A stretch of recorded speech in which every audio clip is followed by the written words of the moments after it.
Simulan natin ang ating pagdiriwang sa ngalan ng Ama at ng Anak at ng Espiritu Santo. Amen. Ang pagpapala ng ating Panginoong Jesucristo, ang pag-ibig ng Diyos Ama at may pagkaisa ng Espiritu Santo naway sumainyong lahat. At sumaiyo rin. Kilalanin natin si Jesus sa harap ng mga tao.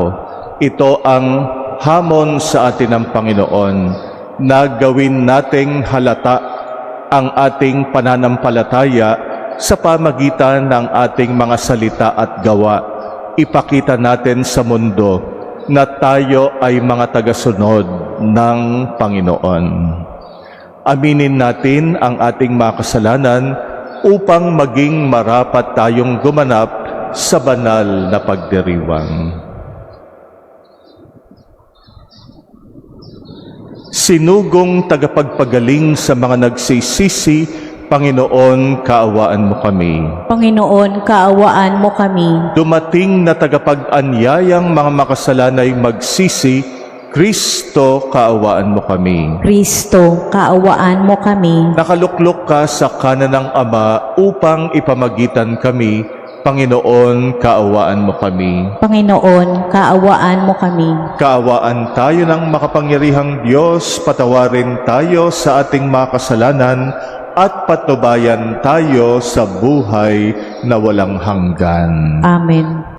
Ama naming makapangyarihan, kami naway magkaroon ng pitagan at pagmamahal para aming magawang sambahin ang ngalan mo, sapagkat sa mga pinatatatag sa iyong pag-ibig, ikaw ay walang pinababayaang masadlak sa ligalig. Hinihiling namin ito sa pamagitan ng Jesucristo kasama ng Espiritu Santo magpasawalang hanggan. Amen. Nagpatotoo ang propetang si Jeremias sa kung papaano inililigtas ng Diyos ang mga api mula sa kamay ng gumagawa ng masama.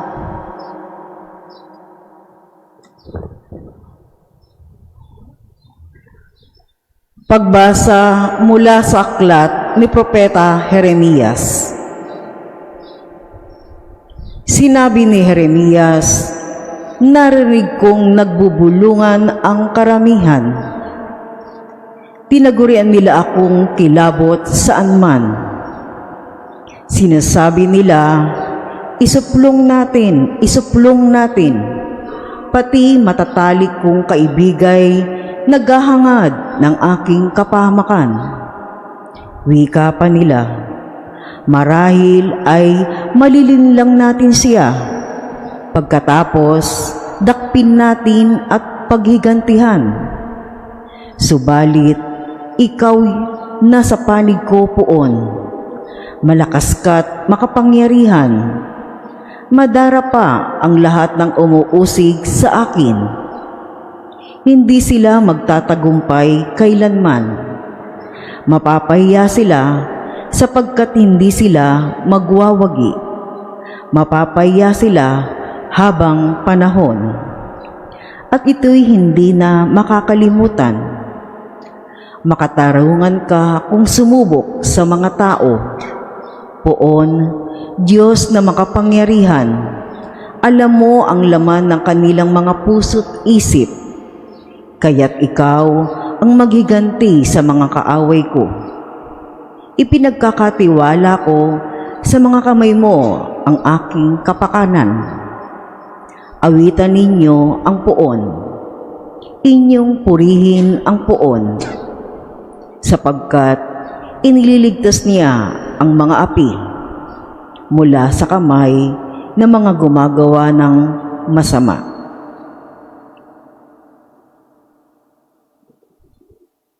Ang salita ng Diyos. Salamat sa Diyos. Panginoon, iyong dinggin, akong iyong ginigiliw. Panginoon, iyong dinggin, akong iyong ginigiliw. Dahilan sa iyo, ako'y inaglahi, napahiyang lubos sa pagkaunsyami sa mga kapatid parang ako'y iba. Kasambahay ko na'y di ako kilala. Ang pagmamahal ko sa banal mong templo, matinding matindi sa kalooban ko. Sa akin bumagsak paghamak sa iyo. Panginoon, iyong dinggin akong iyong ginigiliw. At sa ganang akin, ako'y dadalangin sa iyo. O Poon, sana'y iyong dinggin sa mga panahon na iyong ibigin. Dahil sa dakilang pag-ibig sa akin, ang iyong pangakong pagtubos ay sundin. Poon, sa buti mo't pag-ibig sa akin, sa aking pagtawag, ako'y sana'y dinggin. Sa pagkahabag mo, ako ay lingapin. Panginoon, iyong dinggin akong iyong ginigiliw. Kung makita ito niyong mga dukha, sila ay sasamba sa laki ng tuwa. Dinirinig ng Diyos ang may kailangan. Lingkod na bilanggoy, di nalilimutan. Ang Diyos ay purihin ng langit at lupa.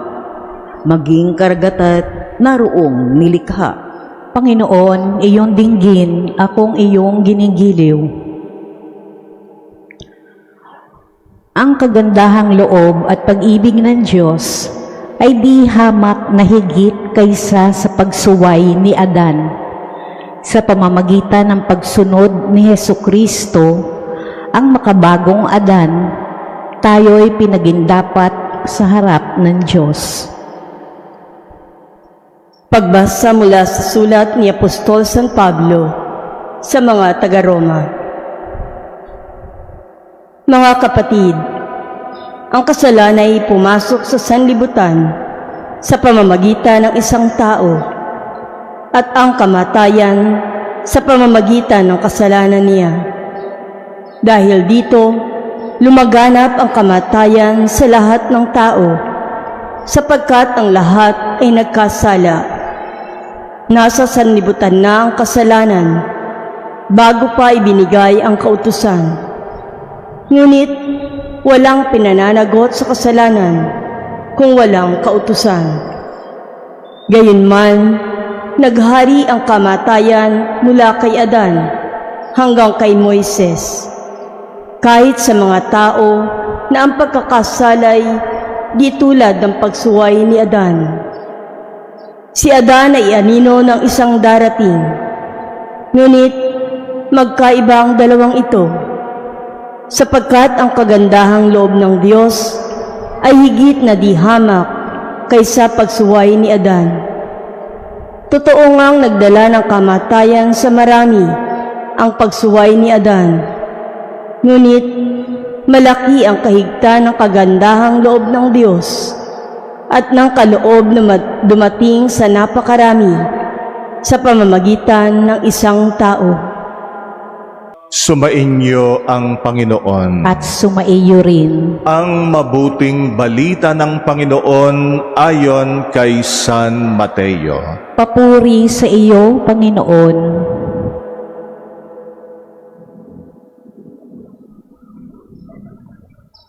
Noong panahong iyon, sinabi ni Jesus sa kanyang mga apostol, "Huwag kayong matakot sa mga tao. Walang natatago na di malalantad o nalilihim na di mabubunyag. Ang sinasabi ko sa inyo sa dilim, ulitin ninyo sa liwanag. At ang ibinulong sa inyo ay inyong ipagsigawan. Huwag ninyong katakutan ang pumapatay ng katawan, ngunit hindi nakapapatay ng kaluluwa. Sa halip, ang katakutan ninyo ay ang nakapapatay ng kaluluwa at katawan sa impyerno. Hindi ba ipinagbibili ang maya ng 2 pera? Gayunman, kahit isa sa kanila ay hindi nahuhulog sa lupa kung hindi kalooban ng inyong Ama. maging ang buhok ninyo ay bilang na lahat. Kaya huwag kayong matakot, higit kayong mahalaga kaysa libo-libong maya. Ang sinumang kumilala sa akin sa harap ng mga tao ay kikilanlin ko rin naman sa harapan ng aking amang nasa langit. Ngunit ang magtatwa sa akin sa harapan ng mga tao ay itatatwa ko rin naman sa harapan ng aking amang nasa langit. Ang mabuting balita ng Panginoon. Pinupuri ka namin, Panginoong Hesukristo. Ang sinumang kumilala sa akin sa harapan ng mga tao ay kikilalanin ko rin naman sa harapan ng aking amang nasa langit. Ito ang sabi sa atin ng Panginoon. Tayo ay hinahamon ni Jesus na kilalanin natin siya sa harapan ng mga tao. Ibig sabihin ay ipahayag natin sa lahat na tayo ay mga tagasunod ng Panginoon. Yung ating pananampalataya, wag nating itago. Yung pananampalataya natin, gawin nating halata. Mahalata ng lahat ng tao na nakakasalamuhan natin na tayo ay mga tagasunod ng ating Panginoon. Dalawang paraan na hindi natin kinikilala si Jesus sa harapan ng mga tao.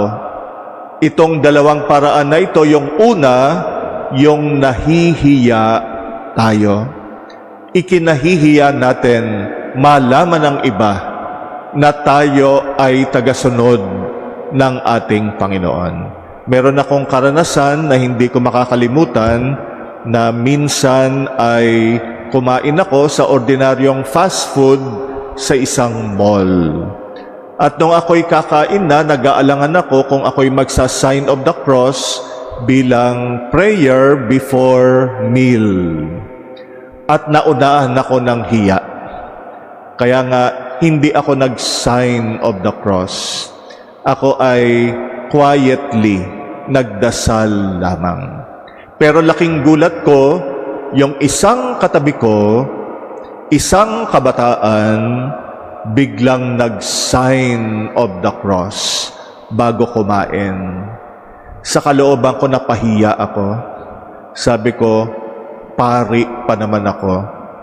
Pero nag-alangan ako na mag-sign of the cross. Dahil yun naman talaga ang dahilan, nahihiya ako. Baka sabihin ng iba, banal-banala naman ito, nagsa-sign of the cross, nagpe-prayer pa bago kumain. Pero yung kabataan na yon, nakatabi ko, ordinaryong kabataan, talagang isang inspiration, nagdasal bago kumain sa fast food na yon. Hindi ko makakalimutan yon kasi sobra akong napahiya. Yan ang unang paraan na nabibigo tayong kilalanin si Jesus sa harap ng mga tao. Kinahihiya natin na tayo ay Katoliko, na tayo ay nagdarasal, na tayo ay Kristiyano. Lalo na sa mga mall. Minsan sa mga mall, tumutunog yung orasyon. Tumitigil ba tayo para manalangin? Yung iba tuloy-tuloy lang at hindi pinapahalata. Siguro nahihiya. Ayaw masabihan na banal-banalan. Pero yun nga, ang hamon sa atin ng Panginoon, kilalanin natin siya sa harapan ng mga tao. Kaya kahit sa simpleng paraan ng pagdarasal sa publiko, malaman ng iba na ikaw ay may pananampalataya. Malaman ng iba na nagdadasal ka, hindi para magyabang, kung hindi talagang gusto mo lang na ipahayag ang iyong pagkilala kay Jesus. Kahit nasa bus ka, nasa jeep, dumaan sa isang simbahan, mag-sign of the cross bilang pagpugay, sa mga opisina, malaman nila na ikaw ay nagsisikap maging mabuting Katoliko. Huwag mong itago. Marami sa atin tapat naman na mga Katoliko, kaya lang mahiyain. Ayaw ipakita yung pagdarasal. Ayaw ipakita, ipahalata yung kanyang pagiging Katoliko. Lahat ng mga palatandaan ng pananampalataya, tinatago natin. Ayaw mong makita ng iba na meron kang rosaryo, ayaw mong makita ng iba na meron kang krusipiho, kaya nga wag nating ikahiya yung ating pagiging tagasunod ng Panginoon. Sabi ng Panginoon, kilalanin natin siya sa harapan ng mga tao. Yan ang unang paraan na nabibigo tayong kilalanin ang Panginoon. Yung ikalawa, mas mabigat. Yung natatakot tayo na ipahayag ang ating pagiging Katoliko at Kristiyano. Hindi lang nahihiya, natatakot. At maraming pagkakataon, natatakot tayo magpahayag ng ating pananaw, ng ating opinyon bilang mga tapat na Katoliko at Kristiyano. Pag merong maling nagaganap, tahimik tayo. Ayaw nating magsalita. Ayaw nating itama ng publiko yung maling nangyayari. Ang ginagawa na lang natin, manahimik. Lalo na kung yung gumagawa ng mali ay malapit sa atin. Kaibigan, kasamahan, kakilala. Lalo na kung nakadepende tayo doon sa kaibigan na yon. Ayaw nating mawalan ng kaibigan. Ayaw nating mawalan ng kabarkada. Ayaw nating mawalan ng kasamahan. Kaya nga, pag may maling ginagawa, hinahayaan na lang natin, tahimik ka na lang. Bagamat sa puso mo, alam mo merong kang opinyon, merong kang pananaw, at kailangang itama kung ano ang mali. Pagka tinatama natin yung maling nangyayari, yan din ay paraan ng pagkilala natin kay Jesus sa harapan ng mga tao. At takot tayo kasi baka usigin din tayo. Kaya nga yung unang pagbasa natin, karanasan ni Propeta Jeremias, na mismong mga kaibigan niya, inusig siya. Pinag-isipan ng masama dahil sinabi niya ang katotohanan ng salita ng Diyos. Ipinamukha niya sa kanyang mga kaibigan yung maling kanilang ginagawa. Kaya naman, ganun na lang ang pag-aalala ni Jeremias, pero binigyan siya ng kasiguruhan ng Diyos na huwag siyang matakot sapagkat tagapagtanggol niya ang Panginoon. Ganito rin ang sinasabi ni Jesus sa ating ebanghelyo ngayon.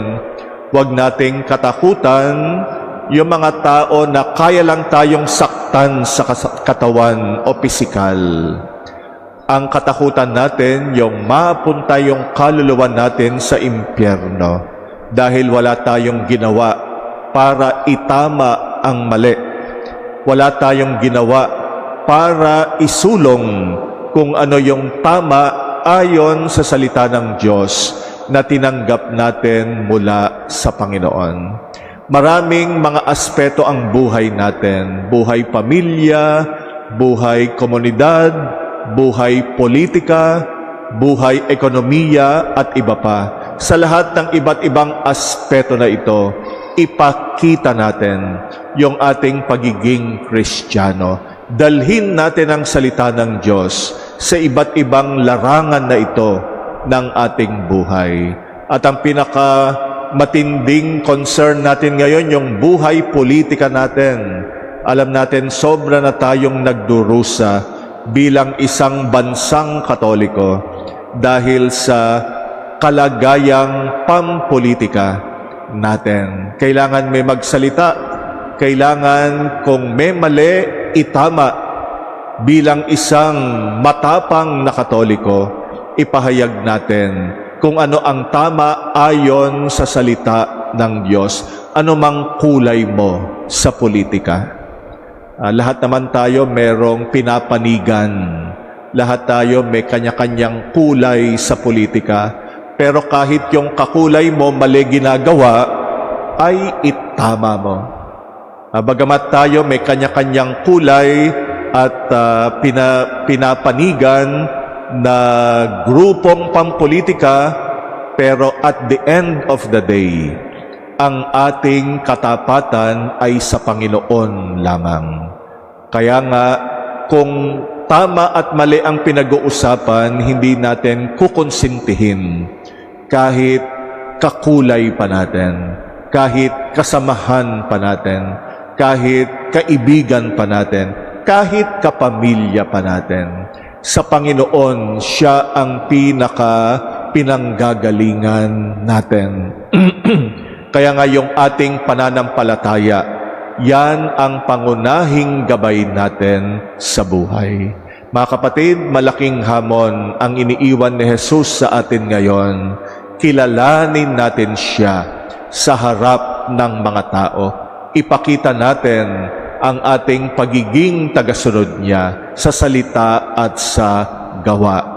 Huwag tayong maging kasangkapan ng kasamaan. Maging kasangkapan tayo ng kabutihan.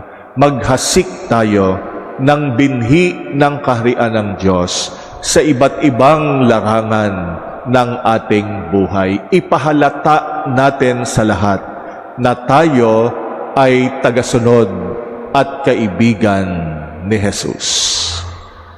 Ipinanganak ni Santa Mariang Birhen, pinagpakasakit ni Poncio Pilato, ipinako sa krus, namatay, inilibing, nanaog sa kinaroroonan ng mga yumao, nang may ikatlong araw na buhay na maguli, umakyat sa langit, naluluklok sa kanan ng Diyos Amang makapangyarihan sa lahat. Doon magmumulang paririto at huhukom sa nangabubuhay at nangamatay na tao.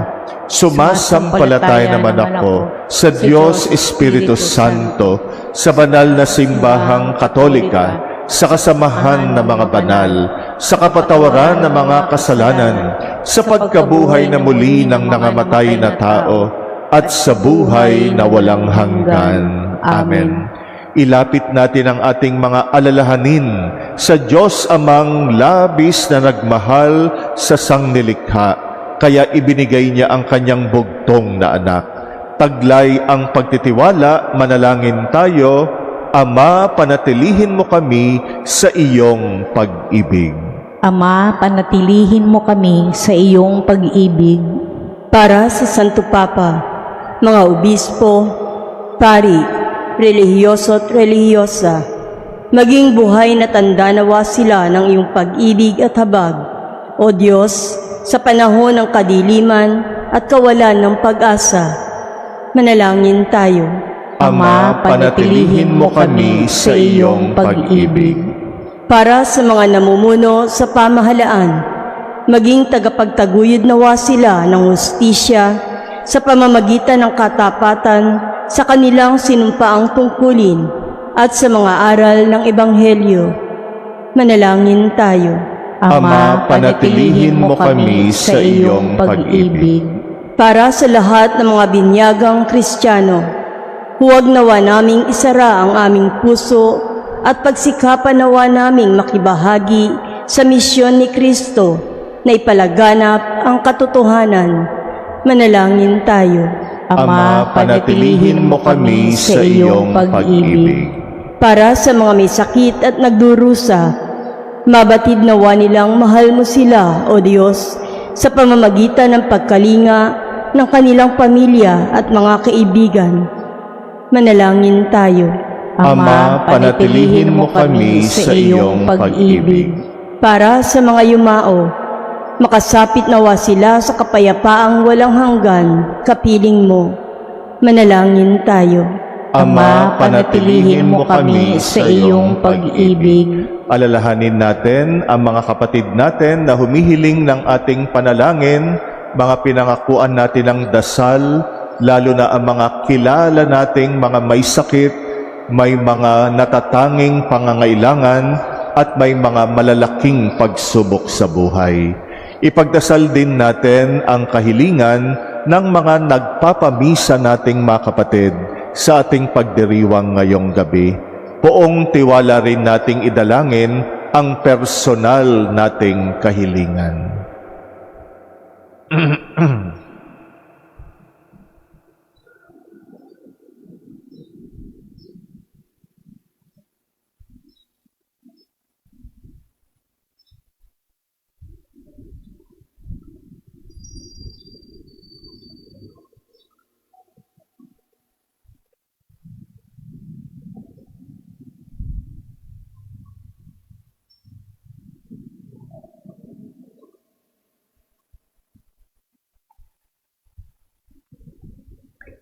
Diyos naming Ama, manatili ka sa aming piling sa pamagitan ng iyong anak, at loobin mong siya ang aming maging daan, ang aming buhay. Hinihiling namin ito sa pamagitan ni Kristong aming Panginoon. Amen.